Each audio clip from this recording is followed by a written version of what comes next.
అందరికీ నమస్కారం. ఈరోజు మీ ముందుకు వచ్చాను మేఘ సందేశం ద్వారా. నేను ఒకటే చెప్తున్నా, పక్కోడి పిల్లని ఆశపడితే రామాయణం చెప్పుతూ తగలబడిపోతామని. పక్కోడి ఆస్తిని గుంజుకొని వాళ్ళని ఇబ్బందులు పెడితే కురుక్షేత్రం తప్పదు, తొడలు ఇరుగుతాయని. ఆ రెండు బోధిస్తున్నాయి మహాగాథలు. వాటిని పూజించి ఆచరిద్దాం, ముందుకు నడుపుతాం, స్త్రీని గౌరవిద్దాం. స్త్రీయే మన అమ్మ, స్త్రీయే మన ఆదిశక్తి, స్త్రీయే బంగారు లోకం. స్త్రీని గౌరవించిన వాడు మగాడు, వాడు మగాడు.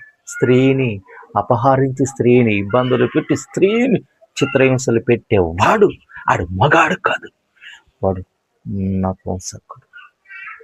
వినిపించు నా చెలికి మేఘ సందేశం.